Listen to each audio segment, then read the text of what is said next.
Hello students. In our last lecture, we have actually given 4 questions for homework. So now in this one, we'll discuss first the actually 4 answers of that particular question from actually a letter to God. What did the Lencho hope for? Lencho hoped for rains as the only he could actually get better yield and thus feels happy. लेंचोला पावसाची अपेक्षा होती की ज्याच्यामुळं त्याचं शेतामध्ये जे पीक आहे ते चांगलं येईल आणि तो आनंदानं आपल्या कुटुंबासमोर राहू शकेल. Now we'll see to the second question now. Why did the Lencho say the raindrops were like a new coins? Now answer. Lencho's crop were ready for harvest, as the raindrops would actually have helped getting a better harvest, resulting in a more prosperity. So the Lencho compared with the new coins. लेंचोनं जे जे पीक आहे शेतामध्ये आलेलं जे पीक आहे ते harvest आहे ते टोटली पावसावरती डिपेंड आहे आणि पाऊस चांगला पडतो याचा अर्थ भरभराट होण्याची शक्यता आहे. त्यामुळे त्याची तुलना तो या ठिकाणी कॉइन्स बरोबर करतो. How did the rains change? How did the rain change and what happened to the Lencho's field? The rain was pouring down, but suddenly the strong wind began to blow and followed by devastating hailstorm. All the crops in the Lencho's field were destroyed. या ठिकाणी आपण पाहतो की पावसाला सुरुवात झाली पण अचानकपणे जोराचा सोसायटीचा वारा सुरू झाला आणि त्यानंतर हेलस्टोन्स म्हणजे गारा देखील पडू लागल्या त्याच्यामुळे त्याचं संपूर्ण जे पीक आहे ते डिस्ट्रॉय झालं. What was the Lencho's feeling when the hail stop? After the hill stopped, the Lencho's heart filled with sadness, and he was completely shattered. And he could see a bleak future for him and his family. He was actually worried about that a lack of the food for the coming year. After the hill stopped, ज्यानंतर गारा पडीचे बंद झाल्यानंतर Lencho's heart was complete with sadness. लेंचोला खूप दुःख झालं.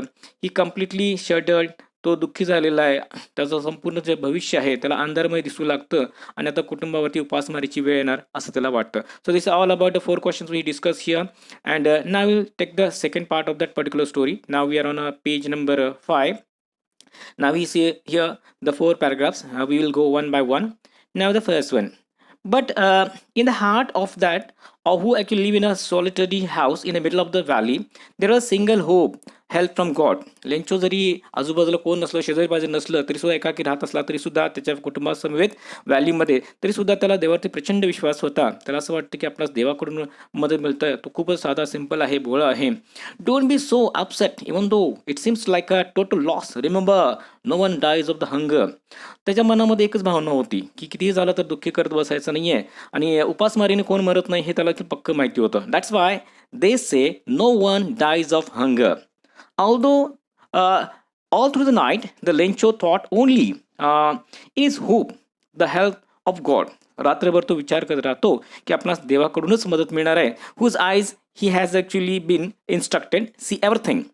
Even what is actually deep in one's actual conscience. Lencho was an axe of a man working like animal in field. Lencho खूप काबड कष्ट करणारा शेतकरी आहे. तो एका बैलाप्रमाणे आपल्या शेतामध्ये राबतो आणि but still actually he knew that how to write. पण त्याला लिहिता वाचता येत होतं.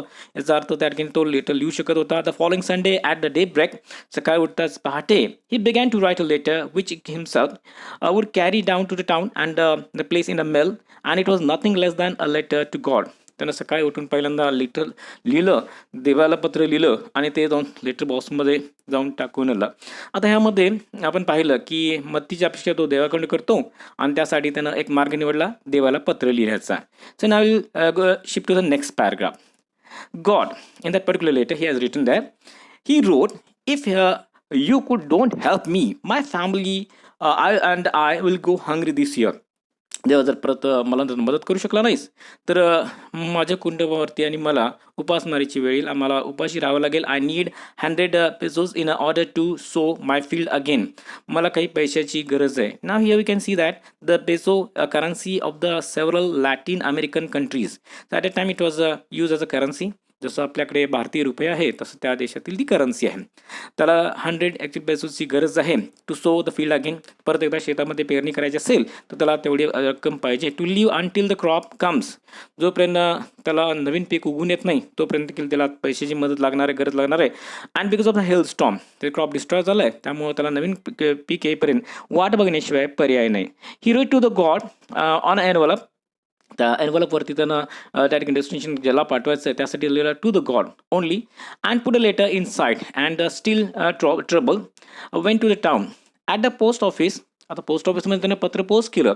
पोस्ट ऑफिसमध्ये हे पहिल्यांदाच अशा प्रकारचं पत्र आलं आणि त्यामुळं at the post office he place the stamp on a letter and drop into the mailbox. त्यानं त्या ठिकाणी स्टॅम्प लावून मेल बॉक्समध्ये ते लेटर ड्रॉप केलं. And one of the employees who was a postman and has help at the post office went to his boss laughing heartily and showed him that a letter to God. आता या ठिकाणी postman देखील अशा प्रकारचं पत्र पहिल्यांदाच पाहिलं होतं, लेटर, आणि ते पण गॉडला. So actually here we can see that it is the first time in his career he has seen that someone has written letter to God and just he has written instead of address he has written just the God. So त्याला देखील त्या ठिकाणी हसू येतं. So he laugh them. Never in his career as a postman he had known that address. And the postmaster, a fat and amiable. Amiable means very friendly person. Amiable, very friendly and pleasant person. Now, ह्या ठिकाणी आपण पाहतो की Lencho post ऑफिसमध्ये गेलेलं आहे. त्यानं ते पत्र लिहिलं आहे, स्टॅम्प लावलेलं आहे आणि त्या ठिकाणी मेलबॉक्समध्ये ते पत्र त्याने ड्रॉप केलं. पोस्ट ऑफिसमध्ये एम्प्लॉईज आहेत, त्या पत्राचे पाहिल्यानंतर त्यांना खूप हसू येतं. पोस्टमास्टरला देखील त्या ठिकाणी याच प्रकारे वाटतं. Postmaster, fat and amiable, have left more than this. Now here we'll see that next page now. The fellow also actually broke out of laughing. आता या ठिकाणी आपण पाहतो की त्याला देखील खूप हसू येतो. But almost immediately he turn serious. तो लगेच काय होतो, सिरियस होतो. या ठिकाणी तो पटकन त्याला ओळखतं, त्या प्रसंगाचं गांभीर्य त्याला कळतं. Also broke out laughing and but almost immediately he turn serious and tapping the later on his desk commented, "What a faith!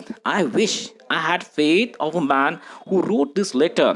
Started up the correspondence with letter." बघा, या माणसाला देवावरती किती प्रचंड विश्वास आहे. त्यानं देवाला पत्र लिहिण्याचं धाडस केलं. याचा अर्थ त्याला देवावरती प्रचंड विश्वास आहे आणि त्याला देवाकडून मदत मिळण्याची प्रचंड अपेक्षा देखील आहे. आणि या ठिकाणी अशा प्रकारचा आपला देखील देवावरती विश्वास असणे गरजेचं आहे असं त्याला वाटतं. So in order to not to shake the writer's faith in God. आता या ठिकाणी Lencho, the writer of the letter particularly, त्याचा देवावरचा विश्वास कमी होऊ नये, दुणावू नये, याकरता तो काय करतो की postmaster came with actually an idea answer the letter. त्या ठिकाणी ते स्वतःच ठरवतात की या ठिकाणी आपण पत्राचं उत्तर पाठवायचं. But when actually open it was evident that the answer it he needed something more than goodwill. ज्यावेळी ते पत्र उघडतात आणि त्या ठिकाणी पाहतात त्यावेळी त्यांना समजतं की नुसतं गुडविल किंवा आपण उत्तर लिहून चालणार नाही. त्यांना त्याच्यापेक्षा जास्त त्याची अपेक्षा आहे, म्हणजे पैशाने मदत करणे गरजेचं आहे. नुसतं गुडविल किंवा अशा पद्धतीने उत्तर लिहून नाही चालणार. आणि ink and paper. But he stuck to his resolution. पण त्यानं आपला जो ठराव केलेला होता त्याला तो स्टक झालेला आहे. त्या ठिकाणी ठरलेला निर्णय घेतलेला निर्णय आहे. Strong determination is going to reply the letter in that particular manner. He asked for the money from his actually employees and he himself gave a part of his salary. त्यानं आपले जे इतर कर्मचारी आहेत त्यांना थोडेसे मदत करण्यासाठी सांगितलं आणि स्वतः देखील आपल्या सॅलरीमधला थोडा भाग या ठिकाणी देण्याचं ठरवलं. Several friends and his were actually obliged to give something for an act of charity. थोडंसं चॅरिटी म्हणून देखील सर्वांनी या ठिकाणी मदत करायचं ठरवलं. या ठिकाणी सर्व कर्मचारी एकत्र येतात त्या लेंचोला मदत करण्याकरता.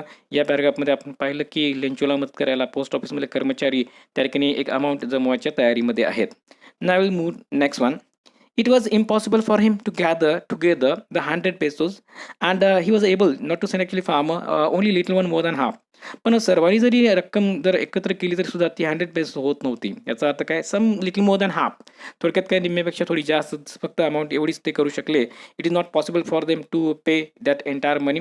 So he put the money in an envelope and address to Lencho with it a letter containing only a single word signature God. त्यामध्ये ती अमाऊंट आणि एक फक्त गॉड एवढंच लिहिलेलं पत्र त्यानं पाठवलं. आता ह्या संपूर्ण आपण पाचशेमध्ये बघितलं, ह्या दोन ह्याच्यामध्ये बघितलं की लेंचो या ठिकाणी पत्र तो देवाला पत्र लिहायचं त्यानं निश्चय केलेला आहे. He decided to write a letter to God. Then actually has gone to the has in the morning only he decided to write a letter. He write that particular letter. He put it in envelope on that particular he has written the God. He actually pasted a stamp on it and he put that into mail box. The postman take that particular particular letter, and he was actually unable to control his laugh, and he shows that actually later to postmaster also, and postmaster also feels that yes, it's a tremendous faith, and as a result they decided to respond to that particular letter, and for that also they collect some ton amount and put in the envelope, and they decided to give that particular to Lencho. So now here we have certain questions here for oral comprehension check. Who or what actually Lencho have faith in, and what did actually he do? Who read the letter, and what did the postmaster do then? होमवर्कला आपण हे 3 प्रश्न घ्यायचे, याच्यामध्ये या प्रश्नांची उत्तर लिहायचा प्रयत्न करायचा. या संपूर्ण प्रश्नांची उत्तर तुम्ही लिहून मला रिप्लाय म्हणून पाठवायची आहेत. ॲज अ रिझल्ट या ठिकाणी नेक्स्ट लेक्चरमध्ये तुम्हाला या प्रश्नांची उत्तरं त्या ठिकाणी करायला मिळतील, तेव्हा आपण एक्सप्लेन करूया. थँक्यू.